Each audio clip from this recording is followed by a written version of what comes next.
Oh hey guys, let's learn how to make goopy splats. But first, I want to talk a little bit about the previous lesson where I talked about hit effect. I wanted to share one thing that I changed on this effect that I think will be helpful to everyone out there. You'll notice that on the first frame right here that I added something new instead of just holding it. I know in the tutorial I said that holding it might look pretty good, but I tried adding this new frame and I think I like it a lot better. Also, you'll notice that this little zap on the side starts really soon, and then it finishes before the other zaps.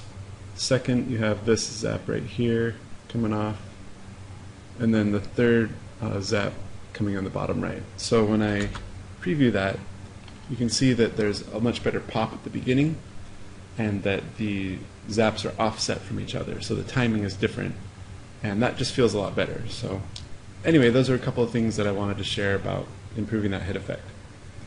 So, on to the goopy splat. I've drawn these guys here on my 4x4 texture sheet, so you can see that there. And I just wanted to explain some of the differences between these and kind of what my brain was doing when I was thinking of these. And then maybe we could figure out which one of them we want to animate for the next tutorial. I don't know if there's a lot of requests. You guys could maybe persuade me to animate all of them eventually, but for now we're just going to focus on animating one of these guys, and I'm not sure which one I want to do yet, but we'll see. So I'm going to create a new layer so I can paint over. Select some white. So let's talk about these two right here, top and bottom. Oops, I hit F5. I'm supposed to hit F4. There we go.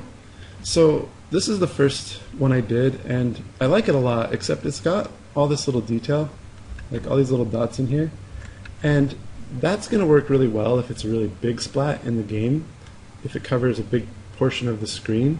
But the only time that's really going to happen is maybe if like something splatters on the ground and covers a large area, or something like that. And if you want it to cover a large area, then it's going to be good to have all these little details in it. But otherwise, you're just causing yourself a lot of work doing those. Oh my gosh. Somehow my arrow got turned back on. Oh well. It happens. So you're going to want to keep all these details to a minimum if you're going to do like a hit effect splat. Like a splat that just happens from like some kind of weapon hitting a character or something like that. And that's why I simplified things down here. So this is based off of the same effect as that, but with some differences. When I took out all the negative shapes, all the tiny little negative shapes at least in here, what I was left with wasn't that interesting, and so I went ahead and added some larger shapes that kind of, I don't know, they're going to feel kind of nice when they expand out, but kind of goop apart and spread and dissolve over a larger area. So I kind of like that theming over here, is adding some of these larger blunt shapes, I guess you could say, that are going to feel a little unique but also appropriate to the scale, so it won't have as much detail. I come to these guys over here, and this one is a very similar style to this one. These two could, I think, exist in the same game as maybe alternate effects. I played around with doing a negative shape in here that had some little shapes kind of breaking off, and I don't know, that was kind of a fun one to toy around with as well. So this guy down here is unique because he's got less consistency, I guess you would say. Like, you think about the difference between water and slime, and really you can tell them apart based on how, aside from color obviously, but how long they stick together when you pull it apart. Water breaks apart into tiny little droplets pretty quickly, but slime keeps some of these like long strands going. So keep that in mind, that if you want it to feel really gooey and slimy, like whether it's blood or goo or anything like that, and you want it to feel like really thick, then keep these long strings attached and don't have as many of these things breaking off. So this would probably be better for maybe like a little water splat. It's kind of gooey, but not really.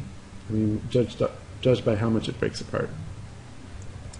So these two guys here are both really cartoony. I wanted to kind of demonstrate some other styles. So this one here is, of course, a circle, which is great for indicating area of effect. You know, if it's like a AoE splat and it poisons the whole area, then this is great for gameplay clarity to really clearly show the ring that it impacts. And then it's got these little doohickeys coming off that kind of add a nice variation. We've got big, medium, and small shapes in here.